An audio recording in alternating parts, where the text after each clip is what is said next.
ಎಲ್ಲರಿಗೂ ಕಥಾಕಣಜಿ ಯೂಟ್ಯೂಬ್ ಚಾನಲ್ಗೆ ಆತ್ಮೀಯವಾದ ಸ್ವಾಗತ. ಇವತ್ತು ನಾನು ಒಲವಿನ ಅಭಿಸಾರಿಕೆ ಕಥೆಯ 61ನೇ ಎಪಿಸೋಡ್ನ ಜೊತೆ ನಿಮ್ಮ ಮುಂದೆ ಬಂದಿದ್ದೇನೆ. ಈ ಕಥೆ ನಿಮಗೆ ಇಷ್ಟವಾಗಿದ್ದಲ್ಲಿ ಅಥವಾ ನೀವಿನ್ನು ಹೊಸದಾಗಿ ನಮ್ಮ ಚಾನಲನ್ನು ನೋಡ್ತಾ ಇದ್ದಲ್ಲಿ ತಪ್ಪದೆ ನಮ್ಮ ಚಾನಲನ್ನು ಸಬ್ಸ್ಕ್ರೈಬ್ ಮಾಡಿ. ಹಾಗೆ ಕಥೆಯ ಬಗ್ಗೆ ನಿಮ್ಮ ಅನಿಸಿಕೆಗಳನ್ನು ಕಮೆಂಟ್ ಸೆಕ್ಷನ್ನಲ್ಲಿ ತಿಳಿಸಿ. ಅಧ್ಯಾಯ 61. ನಿನ್ನ ಮೇಲೆ ಕೋಪ ಇದ್ದದ್ದೇನು ನಿಜನೇ ಕಣೆ ಸಮೃದ್ಧಿ. ಅದೇ ಕೋಪಕ್ಕೆ ನಿನ್ನ ಮೇಲೆ ಇಂಥ ಅಪವಾದ ಹೊಡೆಸಿ ನಿನ್ನನ್ನು ಜೈಲು ಪಾಲಾಗೋ ಹಾಗೆ ಮಾಡಿದ್ದು ನಾನು. ಆದರೆ ಯಾಕೋ ನಿನ್ನ ನೆನಪು ನನಗೆ ಕಾಡ್ತಿದೆ. ಮನಸ್ಸಿಗೆ ಯಾರೋ ಚುಚ್ಚಿದ ಹಾಗೆ ಆಗ್ತಿದೆ. ಒಂದಂತೂ ನಿಜ ಕಣೆ, ನಿನ್ನನ್ನು ಎಷ್ಟು ದ್ವೇಷ ಮಾಡ್ತೀನೋ ಅಷ್ಟೇ ಪ್ರೀತಿನೂ ಮಾಡ್ತೀನಿ. ಒಂದು ವೇಳೆ ನಮ್ಮಿಬ್ಬರ ನಡುವೆ ಈ ತರಹದ ಯಾವ ಕೆಟ್ಟ ಘಟನೆಯೂ ನಡೆಯದೇ ಇರ್ತಿದ್ದಿದ್ರೆ ನಿನ್ನನ್ನು ಹೃದಯದಲ್ಲಿ ಇಟ್ಕೊಂಡು ಆರಾಧಿಸ್ತಾ ಇದ್ದೆ ಎಂದು ಬರಿದಾದ ಎದೆಯ ಮೇಲೆ ಕೈಯಿಟ್ಟು ಹೇಳಿದವನಿಗೆ ಈ 3 ದಿನಗಳಲ್ಲೇ ಅವಳ ಬೆಲೆ ಏನೆಂಬುದು ಅರ್ಥವಾಗಿದೆ. ಆದರೆ ಅದನ್ನು ಒಪ್ಪಿಕೊಳ್ಳಲು ಅವನ ಬಿಗುಮಾನ ಬಿಡುತ್ತಿಲ್ಲ. ಸಮೃದ್ಧಿ ಜೈಲು ಪಾಲಾಗಿ ಅದಾಗಲೇ 3 ದಿನಗಳಾಗಿತ್ತು. ಕೊನೆಗೂ ಅವಳನ್ನು ಬಿಡಿಸುವ ಮನಸ್ಸು ಮಾಡಿದ್ದನು ವಿಕ್ರಮ್. ಏನ್ರಿ ಮೇಡಮ್, ಅದೇನೋ ಬಡ್ಕೋತಾ ಇದ್ರಲ್ಲ, ನನ್ನ ಮನೆಯವರು ಬರ್ತಾರೆ, ಬಂದು ಬಿಡಿಸ್ಕೊಂಡು ಹೋಗ್ತಾರೆ ಅಂತ. ಇವತ್ತಿಗೆ ನೀವು ಜೈಲು ಸೇರಿ 3 ದಿನ ಆಯಿತು. ನಿಮ್ಮನ್ನು ಬೇಲ್ ಮೇಲೆ ಬಿಡಿಸ್ಕೊಂಡು ಹೋಗೋದಿರಲಿ, ನಿಮ್ಮನ್ನು ನೋಡೋಕ್ಕೂ ನಿಮ್ಮ ಮನೆಯವರು ಬರಲಿಲ್ವಲ್ಲ ಎಂದು ಚೇರ್ ಮೇಲೆ ಕೂತು ಆ ಇನ್ಸ್ಪೆಕ್ಟರ್ ಅಪಹಾಸ್ಯ ಮಾಡಿದಾಗ ಸಮೃದ್ಧಿಗಾದ ನೋವು ಅಷ್ಟಿಷ್ಟಲ್ಲ. ಅವರಿಗೆ ಮರುತ್ತರ ನೀಡುವ ಗೋಜಿಗೆ ಹೋಗದವಳು ತಲೆ ತಗ್ಗಿಸಿ ಕೂತು ಬಿಟ್ಟಳು. ಹೀಗೆ ಆದರೆ ತುಂಬ ಕಷ್ಟ ಇದೆ ಮುಂದೆ ಎಂದು ಅವಳತ್ತ ತಿರುಗಿ ಹೇಳಿದ ಆ ಇನ್ಸ್ಪೆಕ್ಟರ್ ಇತ್ತ ಕಡೆ ತಿರುಗುವಷ್ಟರಲ್ಲಿ ವಿಕ್ರಮ್ ಅವರ ಮುಂದೆ ಪ್ರತ್ಯಕ್ಷನಾಗಿದ್ದನು. ಅವನನ್ನು ಕಂಡೊಡನೆ ಎದ್ದು ನಿಂತರು ಆ ಇನ್ಸ್ಪೆಕ್ಟರ್. ಅವರನ್ನು ಕೂಡಲು ಕಣ್ಣಿನಲ್ಲಿ ಸನ್ನೆ ಮಾಡಿದವನ ಕಣ್ಣುಗಳು ಸೆಲ್ ಒಳಗೆ ಮುದುಡಿ ಕೂತಿದ್ದವಳ ಮೇಲೆ ಹೋಗಿತ್ತು. 3 ದಿನದಲ್ಲಿ ಸೊರಗಿ ಬೆಂಡಾಗಿ ಹೋಗಿದ್ದವಳನ್ನು ಕಂಡು ಅವನ ಹೃದಯ ಅದೇಕೋ ವಿಲವಿಲನೆ ಒದ್ದಾಡಿತು. ಅವನನ್ನು ಅಲ್ಲಿ ಕಂಡೊಡನೆ ಅವಳಿಗೆ ಹೋದ ಜೀವ ಮರಳಿ ಬಂದಂತಾಗಿತ್ತು. ಮುದುಡಿ ಕೂತಿದ್ದವಳು ಅವನನ್ನು ಕಾಣುತ್ತಿದ್ದ ಹಾಗೆ ಸಂಭ್ರಮದಿಂದ ಎದ್ದು ನಿಂತಳು. 1000 ಮಿಂಚುಗಳು ಅವಳ ಕಣ್ಣಲ್ಲಿ ಎದ್ದು ಕಾಣುತ್ತಿದ್ದವು. ಇನ್ಸ್ಪೆಕ್ಟರ್, ಅವಳನ್ನು ರಿಲೀಸ್ ಮಾಡಿ ಎಂದವನಿಗೆ ಅದು ಹೇಗೆ ಸರ್ ಆಗುತ್ತೆ? ಕಾಣೆ ಆಗಿರೋ ಮಕ್ಕಳು ಇನ್ನೂ ಸಿಕ್ಕಿಲ್ಲ. ಅದು ಅಲ್ಲದೆ ನಿಮ್ಮ ಮಿಸ್ಸಸ್ ಮೇಲೆ ಆ ಮಕ್ಕಳ ಪೇರೆಂಟ್ಸ್ ಕೇಸ್ ಫೈಲ್ ಮಾಡಿದ್ದಾರೆ. ಕಾನೂನಿಗೆ ವಿರುದ್ಧವಾಗಿ ಹೋಗೋಕ್ಕೆ ಆಗಲ್ಲ ಸರ್, ಐ ಆಮ್ ಸಾರಿ ಎಂದು ಹೇಳಿ ತಲೆ ತಗ್ಗಿಸಿದರ ಇನ್ಸ್ಪೆಕ್ಟರ್. ಓಹ್ ಹಾಗಾ, ಸರಿ, ಹಾಗಾದರೆ ನಿಮ್ಮ ಕಾನೂನಿನ ಪ್ರಕಾರನೇ ಹೋಗೋಣ ಎಂದು ಗಂಭೀರವಾಗಿ ಹೇಳಿದವನು ಹಿಂದೆ ತಿರುಗಿದರೆ ಅವಳ ಮೇಲೆ ಕಂಪ್ಲೇಂಟ್ ಕೊಟ್ಟಿದ್ದ ಮಕ್ಕಳ ಪೋಷಕರು ಇನ್ಸ್ಪೆಕ್ಟರ್ನ ಎದುರು ನಿಂತಿದ್ದರು. ಕಾಣೆ ಆಗಿರೋ ಮಕ್ಕಳು ವಾಪಸ್ ಸಿಕ್ಕಿದ್ದಾರೆ ಇನ್ಸ್ಪೆಕ್ಟರ್, ಮಕ್ಕಳಿಗೆ ಏನೂ ಆಗಿಲ್ಲ, ಅವರು ಚೆನ್ನಾಗಿ ಇದ್ದಾರೆ ಎಂದನು ವಿಕ್ರಮ್. ಅವನ ಮಾತು ಕೇಳಿ ಸಮೃದ್ಧಿಗೆ ಎಲ್ಲಿಲ್ಲದ ಖುಷಿಯಾಗಿತ್ತು. ಹೌದು ಸರ್, ಮಕ್ಕಳು ಮನೆಗೆ ವಾಪಸ್ಸಾಗಿದ್ದಾರೆ. ಮೇಡಮ್ನ ರಿಲೀಸ್ ಮಾಡಿಬಿಡಿ, ನಾವು ಕೊಟ್ಟಿರೋ ಕಂಪ್ಲೇಂಟ್ನ ವಾಪಸ್ ತೆಗೋತೀವಿ ಎಂದರು ಆ ಇಬ್ಬರ ಪೋಷಕರು ಮೆಲುಧ್ವನಿಯಲ್ಲಿ. ಸರಿ, ಹಾಗಾದರೆ ಇಲ್ಲೊಂದು ಸೈನ್ ಮಾಡಿಬಿಡಿ ಎಂದು ದೂರು ದಾಖಲಿಸುವ ಪತ್ರವನ್ನು ಅವರ ಮುಂದೆ ತಳ್ಳಿದ ಇನ್ಸ್ಪೆಕ್ಟರ್ ಅವರನ್ನು ರಿಲೀಸ್ ಮಾಡಿಬಿಡಿ ಎಂದು ಅಲ್ಲೇ ಇದ್ದ ಪೊಲೀಸ್ ಪೇದೆಯ ಕಡೆ ತಿರುಗಿ ಹೇಳಿದರೆ ಆಜ್ಞಾಪಾಲಕರಂತೆ ಸೆಲ್ಗೆ ಜಡಿದಿದ್ದ ಬೀಗವನ್ನು ತೆಗೆದು ಬಾಗಿಲು ತೆರೆದರು. 3 ದಿವಸ ಜೈಲಿನಲ್ಲಿದ್ದ ಕಾರಣದಿಂದ ಬಹಳವೇ ಇಳಿದು ಹೋಗಿದ್ದಳು ಸಮೃದ್ಧಿ. ತುಂಬಿಕೊಂಡಿದ್ದ ಕೆನ್ನೆಗಳು 2 ಜೋತು ಬಿದ್ದಿವೆ. ಕಣ್ಣುಗಳು ಕಾಂತಿಯನ್ನೇ ಕಳೆದುಕೊಂಡಿವೆ. ಸರಿಯಾಗಿ ಊಟ ನಿದ್ದೆಯೂ ಇಲ್ಲದ ಕಾರಣದಿಂದ ಒಂದೊಂದು ಹೆಜ್ಜೆ ಇಡಲು ಕೂಡ ಅವಳು ಕಷ್ಟಪಡುತ್ತಿದ್ದಳು. ಅವಳ ಕಷ್ಟವನ್ನು ನೋಡಲಾಗದೆ ತಾನೇ ಅವಳ ಭುಜ ಹಿಡಿದು ಹೊರಗಡೆ ಕರೆದುಕೊಂಡು ಬಂದನು ವಿಕ್ರಮ್. ತುಂಬ ಸೊರಗಿ ಹೋಗಿದ್ದೀಯ ಸಮೃದ್ಧಿ ನೀನು ಎಂದವನು. ತುಂಬ ಸುಸ್ತಾಗ್ತಾ ಇದೆಯಾ? ನಿನ್ನ ಮುಖ ನೋಡಿದರೆ ಜೈಲಲ್ಲಿ ಸರಿಯಾಗಿ ಊಟ ತಿಂಡಿನೂ ಮಾಡಿಲ್ಲ ಅನಿಸುತ್ತೆ. ಜ್ಯೂಸ್ ಏನಾದರೂ ಕುಡಿತೀಯಾ ಎಂದು ಆಸ್ತೆಯಿಂದ ಕೇಳಿದನು. ತಕ್ಷಣ ಅವನನ್ನು ಬಿಗಿಯಾಗಿ ಅಪ್ಪಿಕೊಂಡವಳು ಜೋರಾಗಿ ಅಳಲು ಆರಂಭಿಸಿದಳು. ಅದೇಕೋ ಅವನಿಗೆ ಅವಳ ಕಣ್ಣೀರನ್ನು ಸಹಿಸಿಕೊಳ್ಳಲು ಸಾಧ್ಯವಾಗಲಿಲ್ಲ. ಸಮೃದ್ಧಿ, ಯಾಕೆ ಅಳ್ತಾ ಇದೆಯಾ? ಈಗೇನಾಯ್ತಂತ ಹೀಗೆ ಅಳ್ತಾ ಇದೆಯಾ? ಕಾಣೆ ಆಗಿರೋ ಮಕ್ಕಳು ಕೂಡ ಸೇಫಾಗಿ ಸಿಕ್ಕಿದ್ರು. ನೀನು ಪೊಲೀಸ್ ಸ್ಟೇಷನ್ನಿಂದ ರಿಲೀಸ್ ಆದೆ, ಎಲ್ಲ ಸಮಸ್ಯೆನೂ ಬಗೆಹರಿತಲ್ಲ, ಮತ್ತೇಕಿಷ್ಟೊಂದು ನೊಂದ್ಕೊತಿದ್ದೀಯಾ ಎಂದು ಅವಳನ್ನು ಸಮಾಧಾನಿಸುತ್ತಾ ಕೇಳಿದನು. ನಾನು ಅರೆಸ್ಟ್ ಆಗಿ ಇವತ್ತಿಗೆ 3 ದಿನ ಆಯಿತು.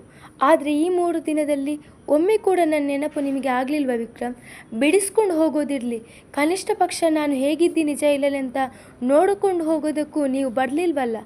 ಯಾಕೆ ವಿಕ್ರಮ್ ಎಂದು ಪುಟ್ಟ ಮಕ್ಕಳಂತೆ ಅವಳು ಬಿಕ್ಕಳಿಸುತ್ತಾ ಕಣ್ಣಲ್ಲಿ ಕಣ್ಣೀರು ತುಂಬಿಕೊಂಡು ಕೇಳಿದರೆ ಅವನ ಹೃದಯಕ್ಕೆ ಈಟಿಯಿಂದ ಇರಿದ ಹಾಗಾಗಿತ್ತು.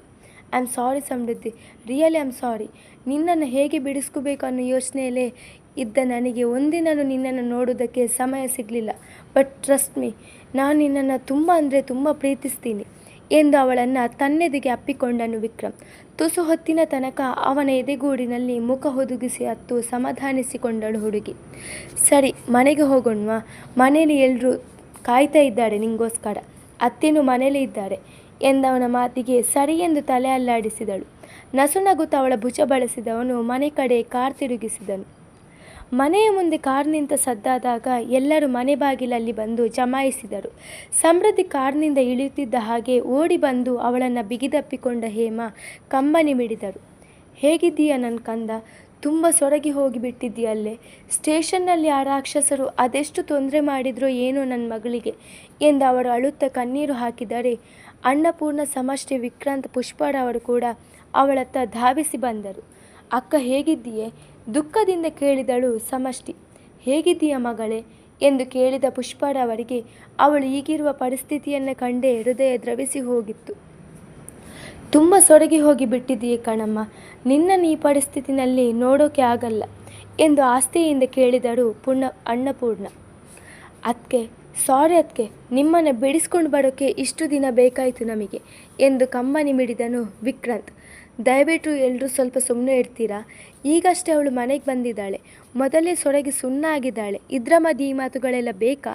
ಸ್ವಲ್ಪ ಹೊತ್ತು ಅವಳು ಸುಧಾರಿಸ್ಕೊಳ್ಳಿ, ಆಮೇಲೆ ಮಿಕ್ಕಿದ್ದನ್ನು ಮಾತಾಡುವಿರಂತೆ ಎಂದು ಗದರಿದ ವಿಕ್ರಮ್ ಅವಳ ಕಡೆ ತಿರುಗಿ, ಸಮೃದ್ಧಿ, ನೀನು ಹೋಗಿ ಫ್ರೆಶ್ ಅಪ್ ಆಗು, ಊಟನ ರೂಮ್ಗೆ ಕಳಿಸಿಕೊಡ್ತೀನಿ, ಊಟ ಮಾಡಿ ಸ್ವಲ್ಪ ರೆಸ್ಟ್ ತಗೋ ಎಂದನು. ಅವನ ಮಾತಿಗೆ ಸರಿ ಎಂದು ತಲೆ ಅಲ್ಲಾಡಿಸಿದವಳು, ಯೋಚನೆ ಮಾಡಬೇಡಿ, ನನಗೇನು ಆಗಿಲ್ಲ. ಸ್ಟೇಷನ್ನಲ್ಲಿ ಪೊಲೀಸ್ನವರು ನನಗೆ ಯಾವ ಹಿಂಸೆನೂ ಮಾಡಿಲ್ಲ. ನಾನು ಚೆನ್ನಾಗೇ ಇದ್ದೀನಿ, ಸ್ವಲ್ಪ ಸುಸ್ತಾಗ್ತಿದೆ ಅಷ್ಟೇ. ಆಮೇಲೆ ನಿಧಾನಕ್ಕೆ ಮಾತಾಡ್ತೀನಿ, ಯಾಕಂದರೆ ನಾನು ಮಾತಾಡೋದು ತುಂಬ ಇದೆ ಎಂದು ಪ್ರಯಾಸದಿಂದ ಮುಗುಳ್ನಕ್ಕವಳು ತನ್ನ ಕೋಣೆಯ ಕಡೆ ಹೆಜ್ಜೆ ಹಾಕಿದರೆ ಮನೆಯವರೆಲ್ಲರಿಗೂ ಅವಳು ಮರಳಿ ಮನೆಗೆ ಬಂದಿದ್ದನ್ನು ಕಂಡು ಎಲ್ಲಿಲ್ಲದ ಆನಂದವಾಗಿತ್ತು. ಅವಳ ಹಿಂದೆಯೇ ಮನೆಯವರೆಲ್ಲರೂ ಒಳ ಹೋದರೆ ಹಣೆ ತೀಡಿಕೊಂಡ ವಿಕ್ರಮ್ ಅಲ್ಲಿಂದ ಬೇರೆ ಕಡೆ ಹೆಜ್ಜೆ ಹಾಕಿದನು. ಸ್ನಾನ ಮಾಡಿ ಊಟ ಮುಗಿಸಿದವಳು ಹಾಯಾಗಿ ನಿದ್ದೆಗೆ ಜಾರಿದಳು. 3 ದಿನಗಳ ಕಾಲ ಜೈಲು ವಾಸ ಮಾಡಿದವಳಿಗೆ ಅದೆಷ್ಟೋ ವರ್ಷಗಳ ನಂತರ ನಿದ್ದೆಗೆ ಮರಳಿದ ಹಾಗಾಗಿತ್ತು. ಅವಳು ನಿದ್ದೆಯಿಂದ ಕಣ್ಣು ಬಿಡುವ ಹೊತ್ತಿಗೆ ಅವಳ ಪಕ್ಕದಲ್ಲೇ ಕೂತು ತಲೆನೇವಾಡಿಸುತ್ತಿದ್ದವನು ಕಣ್ಣಿಗೆ ಬಿದ್ದನು. ಅವನನ್ನು ಕಾಣುತ್ತಾ ತಕ್ಷಣ ಎದ್ದು ಕೂತಳು. ಯಾಕೆದ್ದೆ? ಇನ್ನೂ ಸ್ವಲ್ಪ ಹೊತ್ತು ಮಲಗು ಎಂದವನ ಮಾತಿಗೆ ಎದ್ದು ಕೂತವಳು ಅವನ ಎದೆಗೆ ಒರಗಿದಳು. ಈಗಂತೂ ಪಾಪ ಪ್ರಜ್ಞೆಯಿಂದ ಭೂಮಿಗೆ ಇಳಿದು ಹೋಗಿದ್ದನು ವಿಕ್ರಮ್. ಮೌನವಾಗಿ ಅವಳ ತಲೆ ನೇವಡಿಸತೊಡಗಿದನು. ಸಮೃದ್ಧಿ. ತುಸು ಹೊತ್ತಿನ ಬಳಿಕ ಮೆತ್ತಗೆ ಅವಳ ಹೆಸರು ಕರೆದನು. ಎಂದಷ್ಟೇ ಹೂಗುಟ್ಟಿದವಳು ಬೇಡೇನು ಮಾತನಾಡಲಿಲ್ಲ. ಅದೇಕೋ ಅವಳ ಮೌನವನ್ನು ಅವನಿಂದ ಸಹಿಸಲಾಗಲಿಲ್ಲ. Are you okay? ನನ್ನಿಂದ ಏನಾದರೂ ಬೇಜಾರಾ ಎಂದು ಕೇಳಿದನು. ಈಗಲೂ ನೀರಸ ಪ್ರತಿಕ್ರಿಯೆ ಅವಳದ್ದು. ಈ ಬಾರಿ ಅವಳ ಈ ಮೌನವನ್ನು ಅವನಿಂದ ಸಹಿಸಿಕೊಳ್ಳಲಾಗಲಿಲ್ಲ. ಸಮೃದ್ಧಿ, ಪ್ಲೀಸ್ ಹೀಗಿರಬೇಡ, ನನ್ನಿಂದ ನೋಡೋಕ್ಕಾಗಲ್ಲ. ಏನಾದರೂ ಸಮಸ್ಯೆ ಇದ್ದರೆ ನನ್ನ ಹತ್ರ ಅದನ್ನು ಹೇಳ್ಕೊ, ಅದನ್ನು ಬಿಟ್ಟು ಮೌನಗೌಡಿ ಥರ ಕೂರಬೇಡ ಎಂದನು. ಈಗ ನಿಧಾನಕ್ಕೆ ಅವನ ಎದೆಗೂಡಿನಿಂದ ತಲೆ ಸರಿಸಿದವಳು, ತುಂಬ ಭಯ ಆಗ್ತಿದೆ ವಿಕ್ರಮ್ ಎಂದಳು. ಆ ಮಾತಿನಲ್ಲಿ ಅದೆಷ್ಟೋ ನೋವಿತ್ತು. ಭಯನಾ? ಯಾಕೆ ಎಂದು ಕೇಳಿದವನಿಗೆ ಆಶ್ಚರ್ಯವಾಗಿತ್ತು. ಇಷ್ಟು ವರ್ಷಗಳಿಂದ ಕಾಪಾಡಿಕೊಂಡು ಬಂದಿದ್ದ ಘನತೆ, ಗೌರವ ಎಲ್ಲನೂ ಮಣ್ಣು ಪಾಲಾಯಿತು. ಜೈಲಿಗೆ ಹೋಗಿ ಬಂದ ನನ್ನನ್ನು ಹೊರಗಿನ ಸಮಾಜ ಹೇಗೆ ನೋಡುತ್ತೋ ಅಂತ ತುಂಬ ಭಯ ಆಗ್ತಿದೆ ವಿಕ್ರಮ್. ನಾಳೆಯಿಂದ ಅದು ಹೇಗೆ ಸಮಾಜದಲ್ಲಿ ತಲೆ ಎತ್ಕೊಂಡು ಓಡಾಡಲಿ ನಾನು?